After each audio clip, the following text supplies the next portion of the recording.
All right, welcome back to Financial Clarity for Doctors. I'm Corey Janoff, joined as always by Rachelle Vanderzanden. Hello, And everyone. welcome again Welcome. for the hmm 167th time. What number are we on right now? That's 168? wild. Yeah, we've been doing this for 6.5 years. We're at episode 168. Thank you, loyal listeners and newcomers as well. So, who would hmm have thought? Not It's me. fun. I mean, we're having fun doing it. Yeah, it's simple. We just chat a little bit. We can do Yeah. that. And today we wanted to do our what's become an annual, I think, for the last 3 years now, year in hmm review hmm and predictions for next year. And unlike a lot of places, we actually review last year's predictions to see where we were right and where we were wrong. Um, we didn't exactly throw out a lot of hot takes last year, so it wasn't I don't have too a lot of hot outlandish. takes for this coming year either. So, No, yeah, we're not trying to make news headlines here. We're trying to be somewhat reasonable and realistic. But I guess, oh, I forgot to tell you, Rochelle, we kind of um, spontaneously got a second dog last weekend. gosh. So So now, 2025 year in review for yeah, Corey. we Two got new two dogs. two golden retrievers now. So, Oh and so the new my gosh. one's almost four. She'll be four on New Year's. Oh, was And this like a rehoming sort of situation? basically, yeah. Yeah. So we'd always talked about it would be cool to have two so they can play with each other and wear each other out. Because hmm I mean, you've had puppies, they're a lot. I mean, they're hmm wonderful, like, but hmm they're a lot.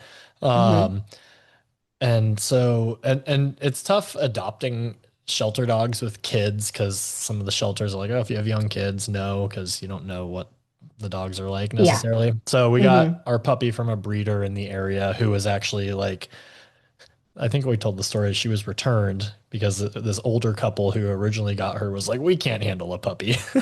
It's Like, time to, whoops. yeah. So we didn't have to do any wait list or anything. So that happened faster than we anticipated. And then, long story short, the breeder was looking to rehome one of her retiring mama dogs who only had one litter. I guess she just didn't ever really get it to She wasn't stick. a producer. He wasn't a producer, so gotta yeah, we gotta go through some layoffs here. She needed to terminate some employees that weren't cutting it, and She wasn't pulling her weight. yeah, but no, so she's a really calm, mellow. She's actually laying on the floor here behind me, but super calm, super Mhm. mellow.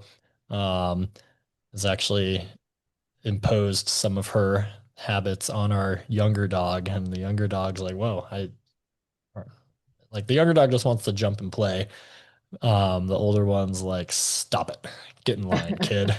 And it's yeah, it's been a lot calmer in our house. So who would have thought Oh, two dogs equals less hecticness? there we go. Walking two dogs is tough though. It is. Two larger Agreed. dogs especially. Like I've got hmm arms going different directions and Yeah. We put ours on a coupler, so they're on one leash. I tried that this morning where it's like a Y-shaped Yes. deal, Yep. which they were tangling themselves, but eventually figured it out and They'll get used to it. Yeah. yeah, we managed. But so I Okay. guess that's my year in review. Dogs. hmm My year in review is not nearly as exciting. We went to Disneyland. That was about the Ooh. most exciting thing that happened, but that's it. We were supposed to go, and then we decided our kids don't deserve Disneyland, so we're not going to take them there. I was really happy that we did go. Because, I mean, so Colette turned 10. It was for her 10th birthday. And we'd kind of waited a while because she was being like, she didn't want to go on rides and things like that for quite a while coming out of COVID. She was just a little fearful. And then this summer, she proved she could do it. So we took her.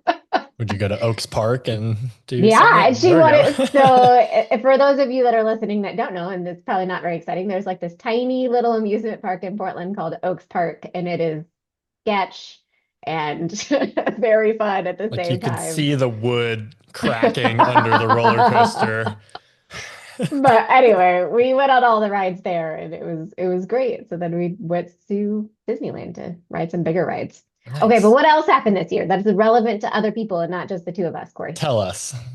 Well, lots of things. We inaugurated a new president that was also an old president in January. So that's was interesting. And there were some very big shakeups in Washington that kind of trickled down and affected the economy and the stock market to a certain extent, especially like in Q1 and Q2 of this year. Like the economy was really resilient at the beginning of the year.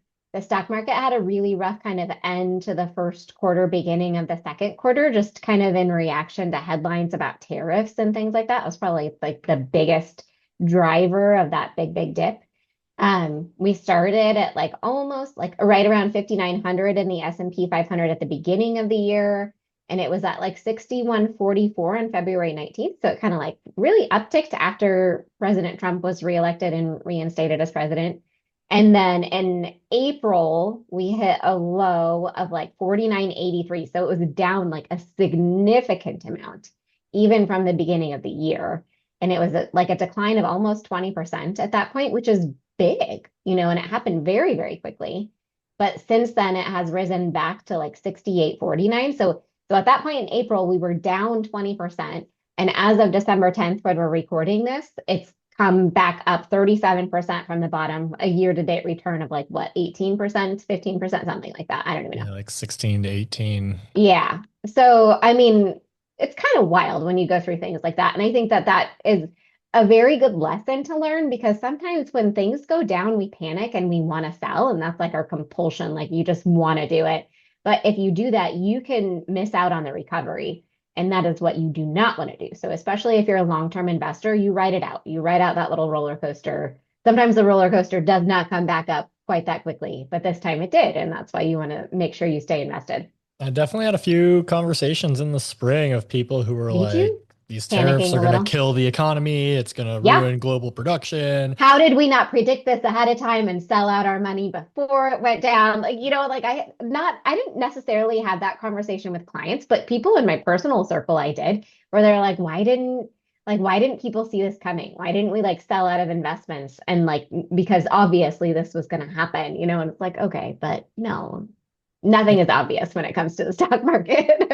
It's funny. I'm on a couple group texts. One are some of my college buddies who are very liberal, and another or some other friends who are the opposite, quite conservative. You're like, And they have and been just the separated. two, yeah, the two different like Liberation Day was like euphoria on one side. This is great for America. Screw the rest of the world. And my other friends are like, this is gonna kill us. It's gonna ruin businesses. We're gonna all die because of it. I'm like, yeah, both of you guys, calm down. It's not gonna be as great as you think, and it's not gonna be as bad as you think. Well, And and we so saw much of it they backtracked on anyway. it Like, was all a negotiating tactic, which is Trump's MO. It's the game, the art of the deal, if you will. So, and I mean, half of mhm. the tariffs, like the big companies are exempt from, like our phones and tech and electronics aren't subject to tariffs. Yeah, they So are. I don't know what you're talking about. no, they put a bunch of exemptions in. So All I know is that Nick works for Sony and he's like, tariffs are killing us. And I'm like, I don't, maybe some of their that's parts and electronic. material, I don't know. But Yeah, I don't know either.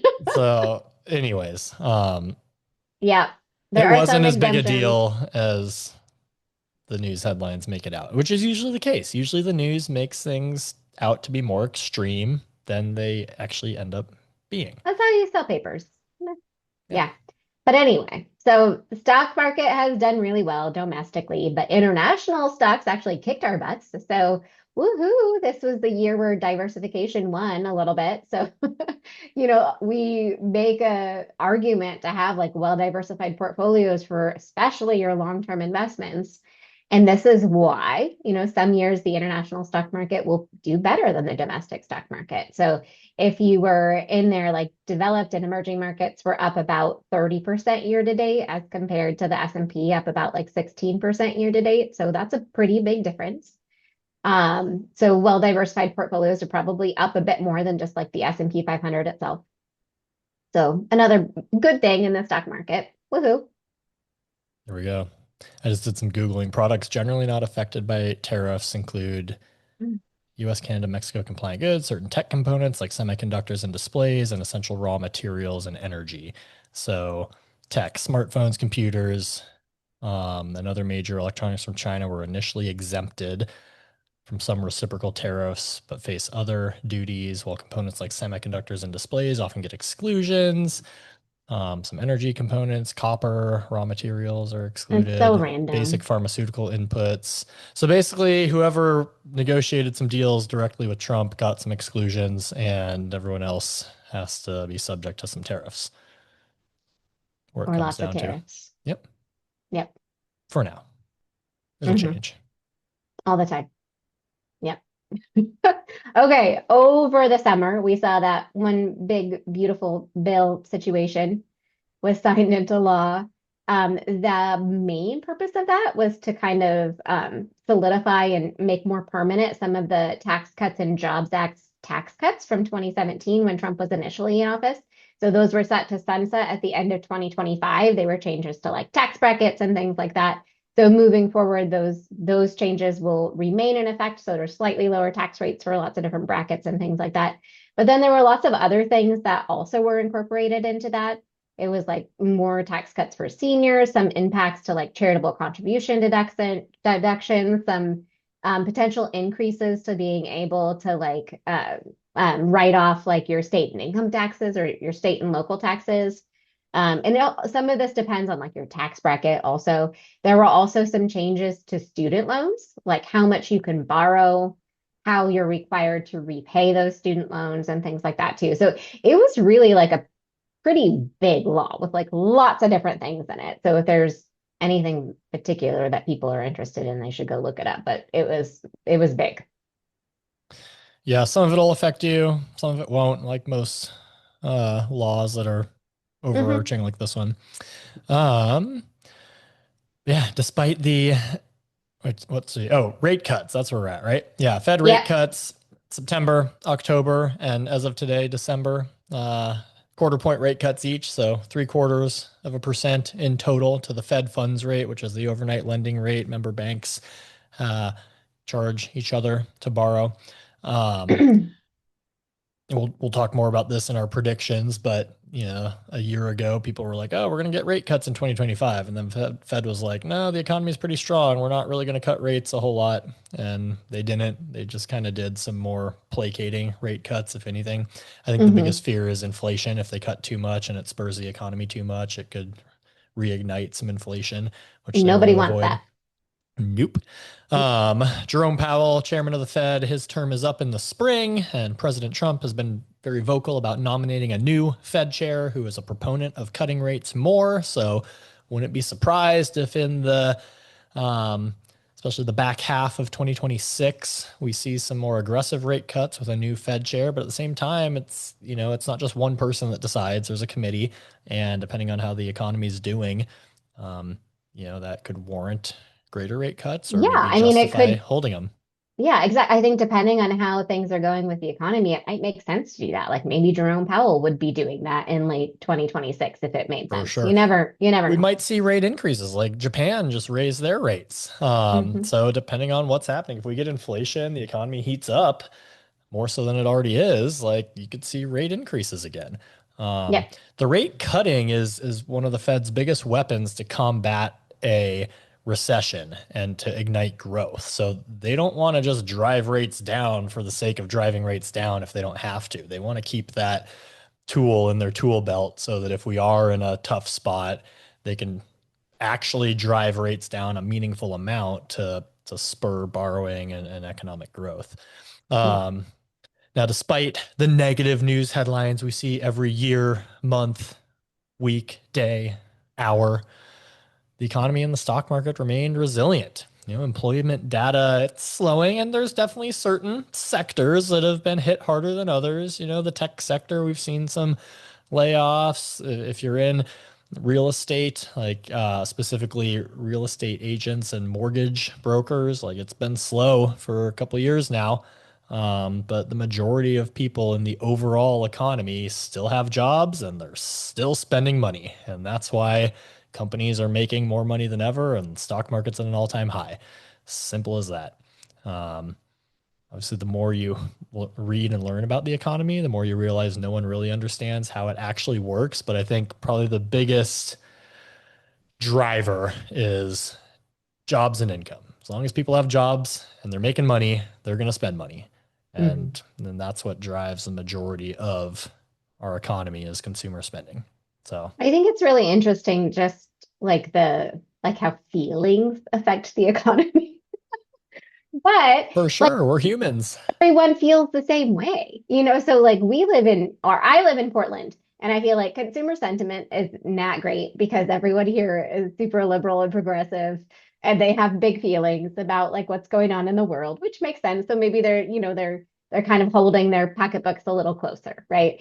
And then but then if you go to Bend, even where Corey lives in Central Oregon, I'm sure that's probably not the same. And if you go to like Florida, it's not at all the same. Like I think that those things can vary regionally too. And you can see that in home prices, you can see that in all sorts of things. Well, and I think and this is where surveys are largely bullshit. Like you get the economic sentiment surveys and everything Hmm. where most people have a more pessimistic view of the world, but they themselves feel all right. Like if you look at Yeah. those studies, they're Yeah, like, yeah, all right, yeah. I think the economy isn't doing so great, But I'm but fine. I'm fine. And that's every single one of those surveys dating back to, probably since the Great Depression. It's Hmm. like the sentiment of the overall state of the world and the economy is, at most 60% satisfaction. It usually hovers around the 50s, right around it could go either way, overall Hmm. negative, overall positive. But then, three quarters to 85% of people say, yeah, but I'm personally doing all right economically, Hmm. financially, etc. So I Well, think maybe that's we can take just, a really altruistic view of this and just be like, people are concerned about, other people. Maybe there that's we what it go. is, That's one way to look Corey. at it. Or just the news makes us think Yeah. that everything's blazing and on fire and we need to be on high alert. Whereas in reality, most things are actually pretty good. Like, Yeah. I mean, you look at yes, there are absolutely issues in our world, no doubt about it. But if you look back throughout history, I wouldn't live in any other time than now. Like I wouldn't want to go back to the 1920s. Like you didn't have penicillin, you didn't have Advil, you didn't have air conditioning. Like your mattress was probably not very comfortable. Um, I, I mean, so much better today than it Yeah. was 100 years ago and anytime throughout history. Like we live better today than kings in the 1700s lived. Like no doubt about it from a Hmm. quality of life standpoint. Now, relatively speaking, the king had it great, but in terms of an absolute basis, way better today. He didn't have a memory foam mattress or air conditioning or like, none of that stuff existed. He couldn't go cold plunging or in saunas or like the I whatever guess other the health question really hacks. is, does any of that really make life better, though? I don't know. And this is where your measure of we're kind of getting off topic and we'll maybe do another episode on this, but your measure of overall satisfaction isn't on an Hmm. absolute basis. It's relative to others, relative to those around you. So if Yeah. you feel like you're doing better than your neighbors, you're probably pretty happy and content. If you feel like you're behind your neighbors or your peers, you're probably not feeling so great about yourself. Yeah. Okay, Corey, tell us how right or wrong you were last year about what 2025 was going to look like. Yeah, so quick summary of last year's predictions. I said the stock market's going to have another positive year because 75% of the time that's the case. So just playing the odds. And what do you know? I was correct. Stock market was up. Um, Hmm. we still have a few weeks left in the year, but U.S. stocks were up almost as much as they were last year. Not quite as much, but close. International stocks. This is where we've been preaching it since day one. Diversification matters.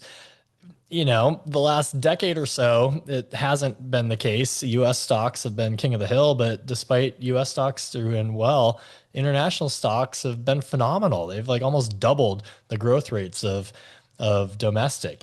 Both developed and emerging markets are up about 30% year to date, whereas large cap US is up like 17, small cap is up, I think more like 10, if I'm not mistaken.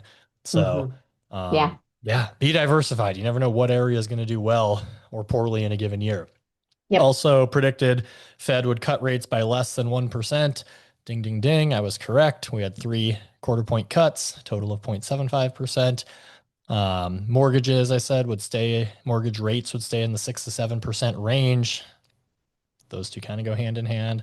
There was a brief period where some people may have snagged a sub 6% loan, but the average stayed above 6% the whole year. And I said, there will be some crazy events that we don't see coming, like there are every year. I know, and that's what I said. I was like, Corey, that's not fair. That's not a real prediction. There's always stuff that's unpredictable that happens. I'm predicting there will be something unpredictable. And but that's what usually gets us. Risk is what you don't see coming. Yeah. Risk is what's left over after you think you've thought of everything. So California wildfires, that was a big one. I mean, every year Yeah. California has wildfires, But in but January, like, holy smokes, that was brutal. I feel for yeah, those people still trying to recover from that one. absolutely. Liberation Day, the fact that it even has a name is kind of funny, but Liberation Day was more extreme than most people probably predicted with some of those tariff announcements. I remember seeing the chart of like all the countries that were tariffed, and it was like this country doesn't even have people; it's only penguins, and we're tariffing them 10% or 20% or It's on something. like Sharpie. Yeah, um, it's like just blanket tariffs. Everyone gets a tariff. It was like an You Oprah get a show. tariff, and Yeah, you get a tariff. I mean, and then Charlie Kirk's assassination, regardless of what side of the aisle you're on, it's I sad. think political violence in general was sort of surprising this year. Like honestly, like what is happening? Yeah, But like that this. that's surprising to me, and I think that that's because I mean a lot of people probably think I'm being super naive, but like that, yeah, like the level of political violence is shocking. Come on, people. We don't need to be shooting each other. Yeah, Sit down face to face with someone and you'll find common ground with anyone out there. or not, and then those people you just probably shouldn't talk to. Yeah. There you go. But it doesn't mean they need to be killed. So, I mean, and to Charlie Kirk's credit again, whether you liked his stance on things or not, like the fact that he was willing to have those open conversations with people. He was like, I will go to your stomping ground and debate you. Granted, he's a very skilled debater and Yeah, no probably thanks. That's a incited person some that I would. emotions, but I mean, Yeah, at that's least an he was willing to exception. have conversations. So you got to respect that, not try to permanently quiet him. Um, Rochelle, what were your predictions? I said that stocks would go up in 2025, but not nearly as much as 2024. I was wrong. I mean, I don't think it was like Well, exactly. you No, were pretty close. but Oh, I wait, was you said, but like, not nearly as much. Okay, yeah, not yeah. nearly as All much. right. I was like, it will have some like very moderate stock market improvement kind of thing. That was wrong. Anyway, Well, um, to that point, the average when US stocks are positive, the average up year is about a 20% positive growth rate. yeah, When it's a down year, the average is about negative 14. So we don't get mild like, oh, it's going to be a plus there's not a lot 6% of like year. anything close to the There's average, right? there's no single digit years. I mean, But there no, are, but they're rare. yeah, I was voting for the rarity. Yeah. Okay. Anyway, I also said there would be some increased volatility in 2025 because of headline whiplash. I was so right. I just want to put that in my win column just so everyone knows. Yeah, I was like, no matter what you think about Donald Trump, he has the potential to make the stock market react with really large swings. And I think that happened early in the year, not so much like recently in the last few months, but that March, April, February timeframe was pretty rough for that reason. Um, yeah, I was talking about how like rates for consumer would remain high and people will continue to complain about inflation. So yeah, interest rates are still pretty high. People are definitely still complaining about inflation. I think a lot of that like feeling is related to how much price increases happened over like the last couple of years. Like they've slowed, but we're still dealing with these higher prices and they still feel like really, really high compared to what they used to be, especially with food, I feel like. Um, yes, I mentioned like Federal Reserve having some slow rate reductions, which happened. Um, okay, we already talked about inflation. I was talking about how renting would still often be a better financial choice compared to buying. And I think, as always, you have to kind of look at that on a case by case basis, but I still think that's true. I think for a lot of people, it makes more sense to rent, especially in particular areas where rental costs are not obnoxious and buying a home costs a lot of money. And I think, again, like if you're looking at buying a home, run the numbers, just make sure it makes sense for you. Yeah, in a lot of major markets, like a new home, you're probably spending $1 million or more Yeah. for the types of homes doctors are wanting to buy. And Hmm. your mortgage is with taxes and insurance, you're probably spending over 10 grand a month on a house payment. Whereas if you could rent a similar home for three, four, 5,000? 5,000 a Yeah. month, um, And not have a down payment, like a big chunk of yeah, money just going out the door. Yeah. yeah, that math, there's scenarios where I could make the buying case. Hmm. Again, case by case for everyone, but Yep. depending on that disparity between the total cost of ownership versus rent, yeah, renting Hmm. in almost every major market is a lower cost financial choice, Right now. especially in the short term. Yeah. Okay. I again was like Corey cheats when he said expect the unexpected, but then I tried to throw a couple of random things out where it's like increased geopolitical conflict with China. Not really. I mean, honestly, I don't follow the news closely enough to know about any like minor conflicts, but nothing major crazy happened. Trade wars, yeah, for sure. That's been a little wild, but that was it. I didn't have a ton. Also, I don't have a ton for this year because I don't know what's going to happen. But anyway, Corey, tell us what your predictions are for Yeah, 2026. I just kind of was grabbing at stuff to see.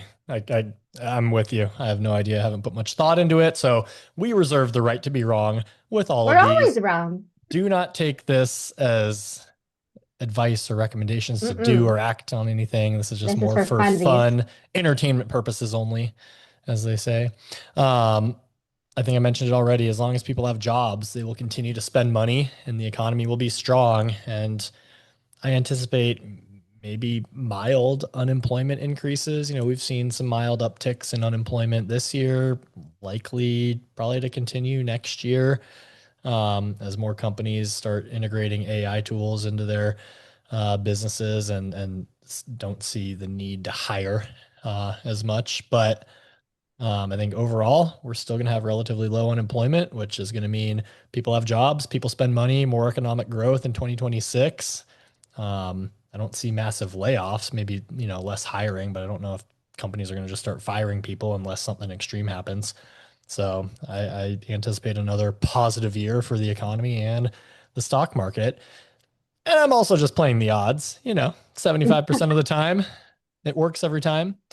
Um, I do think we'll get some rate cuts again in 2026, but probably somewhat mild. Probably no more than 1% in total. Could be wrong. Depends who the new person is and how much of a puppet he is for Trump and what Trump wants. But I think based on economic data, I don't think more than a 1% overall total cut from start to end would, I think more than that might be surprising or unwarranted. I think housing will continue to be a challenging topic, especially for young people. In 2025, the median age of first-time home buyers is 40 years old, which is the highest on record. So it's Wild. I didn't know that. yeah, it's making again the case for renting. One, some people just have to because it's unaffordable, but also Hmm. there's also plenty of wealthy people that, I've talked to some that are like, yeah, I've run the numbers and it's way cheaper to rent than to buy, and I'm happy Hmm. renting, so I'm going to keep doing that. And not exactly a hot take, but the next recession will be caused by something we don't see coming. Not saying it's going to happen next year, might not be for another 10 years, but we'll go through another It's a recession at some longer point. term prediction. Yeah. At some point, I'm hedging my bets here. Could be next month, could be next decade. Next recession, we will have one at some point, but it's going to be caused by something we don't see coming. Not tariffs, not AI. It's something nobody is talking about because that's typically what happens. COVID, 9/11, etc. So, Hmm. Yep. Okay. My not prediction predictions. I think maybe, but I have no idea really that the stock market might go down next year. I have no idea. I'm saying if you're going to make me pick, that's what I'm going to pick. And I think part of it might be because I want to be conservative with my own expectations. how that affects me personally. Plan for the worst, hope for the best. Yes, exactly. Does that mean I'm going to change anything in my investments? Absolutely not. But, just being conservative. I have nothing to back that up. Don't freak out. So let's see what happens. I do think that there's kind of a disconnect between like the jobs that are available and the jobs that people want. So there might be like some underemployment that's happening that's maybe not reflected in unemployment numbers, but like yeah. Anyway, we have some like pretty high profile layoffs in tech and things like that where people get paid well. And if they go out and they can't find a job where they make as much money, they don't have as much money to spend. And that can potentially affect the stock market. I guess Totally anecdotal evidence, but yeah. I guess on that, I'll throw another one. Like we're gonna see more high schoolers go into trade related vocational schools rather than traditional colleges, especially with the caps I on think we're student already loans. And seeing a downward yeah, trend for I college think enrollment. absolutely I think it Yeah. peaked a handful of years ago, but Yeah. um, because I mean, you look at all the things that AI could replace, fixing your broken furnace isn't one of them. Yeah. Doing the woodworking for your house, AI can't do that. Uh, so I Yeah. think there's going to be, and there's, a The lot of money to be wiring, made. the I plumbing. was, forget Hmm. where I saw or heard this, but they were saying we've gotten to a point now, speaking of Nick's job, where it's cheaper to buy a new TV to cover up a hole in the wall than to get a handyman to come to your house and fix the hole in the wall. Hmm. Like, good luck getting a service person to come for less than $1,000 these days. Like Hmm. doesn't exist. So Yeah. Okay. One thing about like, any sort of weakening in the economy and things like this, we talked a little bit about interest rates, but if the Federal Reserve, if the economy starts to weaken, the Federal Reserve can lower rates, and that will potentially have like an upward push on the stock market. So even if the economy starts to soften a little bit, we could still have some good movement in the positive direction for the stock market. So we'll kind of see how all that plays out. I think maybe housing prices will go down this year. Like, obviously, the rate at which home prices have continued to escalate has already stopped going up as fast. And in 2025, it looks like maybe home prices throughout the whole country went up maybe between like 1% and 2%. In some areas, home prices are already down. So it kind of depends on geography a little bit. But I think maybe we're just at that point where people are like, this is no longer affordable. We can't do this. And even if we have like interest rates come down by 1%, it's going to help with how affordable it is to get into a home, but it's not going to make a dramatic difference. It's not going to bring it back down to 2.5% where things were so much more affordable than they are now. So we'll kind of see how that all plays out. do you think in national averages we'll see I think a average home national price? average home price will All go right, down. there we That's go. what, yeah. Because yeah, there's some markets like Portland and where I'm at, where 2022 I think was the peak, and it's a little lower than it was at that point for Yeah, I mean, the our Bay cities. Area, I think Yeah, that's true. we Yeah, talked like about this a there's, few episodes ago. yeah, yeah. So I think we'll see. Um, I think that we're going to talk about student loans in a second, but I think that that income recertification date, so that date when they say you have to come in and you have to give us new data on what your income is so we can recalculate your payment, I think that that date is going to get pushed out again. And I don't know that for sure, but I hope so for people who are in income driven payments and the payment is kind of artificially low because it just hasn't caught up to your income quite yet. It just seems like the Department of Education is on the struggle bus, like they cannot do anything. So if they can push out, something on their to-do list to later to focus on all the paperwork that they have backlogged already, I think that that will very likely happen. We'll see if I'm right. I think the midterms are going to be ugly.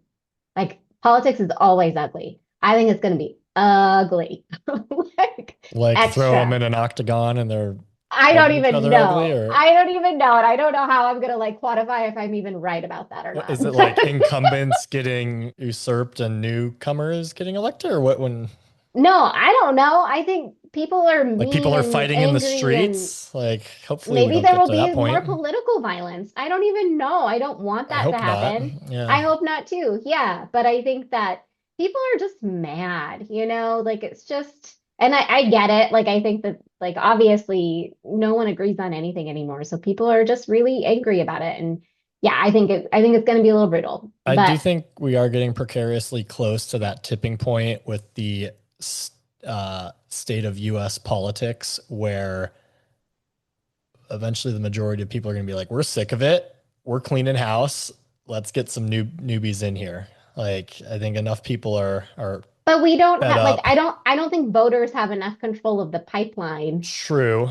of who is even like eligible. You know what I mean? Like you Yeah. don't Or maybe because the just, political like the but they have, parties really control that. but I guess if there's enough um anger amongst the voting base, the people representing, like they're selfish. They want to get reelected. They want to maintain their seats, so they'll change their tune to appease their voting What? bloc. Yeah, I think you've So definitely then, seen that to a certain extent yeah, and then you already. could Yeah.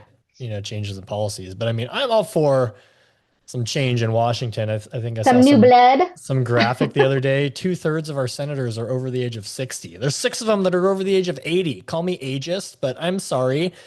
Like you don't have the capacity to be running the country Some of them when you're do. eligible for Social Security. Like, But that's where the ageist thing comes in because yes. you probably think that like across the And why board do you you don't. even want to do that? Like, if I'm 70 something years old, I don't want to be in Washington. There's Like, lots of doctors that still practice because they want to and they love medicine. I think it's great. the same thing with politics. Do Like, any of those politicians look like they love their jobs? No, they all look bitter and I mean, miserable. some of them are very passionate.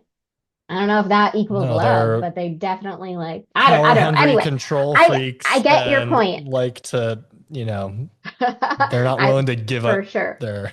So much power hungry. Yes, I don't think you can be a politician without being power hungry. But yeah, I agree. Like term limits, etc. But yeah, this is where we're at right now. We'll see.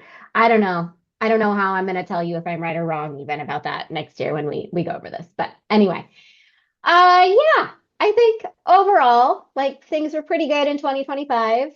I'm not super optimistic about 2026, but I really, really hope to be incorrect about that. And honestly, like I said, I think my pessimism is self-preservation a little bit. So I plan for the worst, hope for the best, like Corey said. There we go. Well, I don't know. This one will probably publish before the end of the year. So happy holidays and Hmm. hope the last couple weeks of December are uneventful and we're off to a good start in 2026. Yep. We'll see you Thanks for next time. listening.